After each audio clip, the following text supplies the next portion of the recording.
Comment avoir une bonne élocution?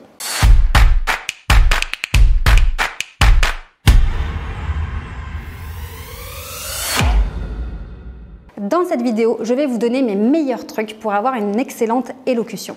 Il se peut que parfois, il y ait certains sons, certains mots que vous avez du mal à dire et finalement vos interlocuteurs doivent faire un effort pour vous comprendre. Pas d'inquiétude, on va voir ensemble comment on peut travailler ça. Si vraiment vous sentez que vous avez de grosses difficultés, vous pouvez aller consulter un orthophoniste qui, lui, vous aidera à avoir un bon placement de la langue dans la bouche, par exemple, ou à mobiliser vraiment tous vos muscles. Mais en attendant, il y a quand même des choses à faire. La première des choses que je peux vous conseiller, c'est de repérer quels sont les mots ou les sons qui vous posent problème. Parce que je sais que dans nos quotidiens et dans nos vies à 100 à l'heure, on n'a pas forcément le temps de faire des exercices en répétant les voyelles, les consonnes, etc. Donc personnellement, lorsque j'accompagne mes clients dans la prise de parole et qu'on a ce genre de difficultés, je demande aux personnes en fait de repérer les mots qu'elles utilisent dans leur travail au quotidien et de les prononcer en se regardant devant le miroir. Et là, on va regarder à quel moment ça pêche. Ça peut être au niveau vraiment des muscles. Peut-être que le mouvement de la bouche ne se fait pas correctement. Vous n'articulez pas assez, vous ne faites pas assez d'efforts musculaires. La bouche ne bouge pas assez et le son finalement sort mal. Donc pour vous entraîner au quotidien, faites une liste de 5 à 10 mots qui vous posent problème et ce sont des mots que vous utilisez au quotidien et vous allez vous entraîner à les dire devant le miroir, lentement, plus rapidement, les répéter plusieurs fois d'affilée et voir à quel moment ça pose problème. Et là, vous allez voir que de repérer ces mots et de vous entraîner sur ces mots précisément, ça va vous débloquer. Et finalement, ils vont sortir comme ça sans avoir à y réfléchir. La deuxième des choses vraiment qui est importante dans l'élocution, c'est aussi votre respiration. Il faut savoir que si vous n'avez pas d'air dans les poumons, votre voix ne pourra pas être audible en fait. Vous allez devoir forcer pour qu'on puisse vous entendre. Alors imaginez maintenant, vous ne prenez pas d'air dans les poumons, vous êtes en train de parler, vous ne respirez pas assez, du coup vous êtes dans une sorte d'apnée. Donc cette apnée va faire que vous avez du mal à sortir votre voix, le son a du mal à sortir. Donc qu'est-ce qu'on fait? On force. Et donc on va venir crisper tous les muscles. On va crisper la mâchoire, on va crisper les joues, les lèvres et on va être un petit peu dans la difficulté. Donc tout se crispe, tout se coince. Donc forcément, pour avoir une bonne élocution, si vous n'avez pas d'air et que vous êtes vraiment à forcer, eh bien toute la mâchoire, tout va se contracter et ce sera beaucoup plus difficile pour vous.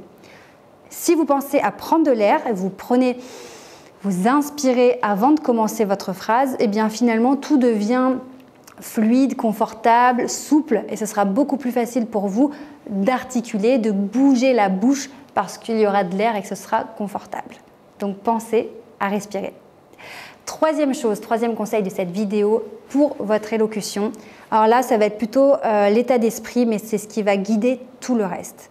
Mettez-vous dans l'intention de vous faire comprendre. Pensez lorsque vous parlez à un étranger, une personne qui parle peu votre langue, qu'est-ce que vous faites spontanément?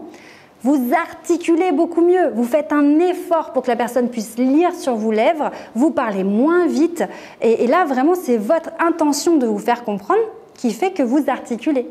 De même lorsqu'on parle à un enfant, on parle moins vite, on choisit ses mots certes, mais on parle vraiment moins vite et on bouge plus les lèvres et la bouche. Donc, cette intention de mieux se faire comprendre, de ne pas parler qu'à soi avec une bouche un peu fermée, mais de parler dans sa barbe, mais vraiment cette intention de communiquer. Et ça rejoint finalement tout ce dont on parle sur cette chaîne, c'est comment rayonner, comment partager son énergie, comment échanger, créer des connexions émotionnelles. C'est ça aussi, c'est vraiment cette intention de partager avec les autres qui va vous amener à avoir une meilleure élocution.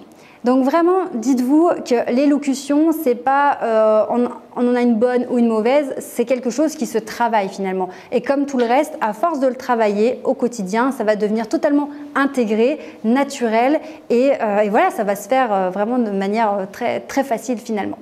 Et dernière chose vraiment à avoir en tête, c'est que lorsque vous prenez la parole devant un groupe, vous prenez cette posture de chef d'orchestre, de présentateur. Donc au départ, on a l'impression que c'est exagéré, qu'on en fait des caisses, qu'on bouge tellement la bouche qu'on en a mal aux zygomatiques, on se dit mais c'est bizarre, c'est ridicule. Mais de l'autre côté, en fait, pas du tout.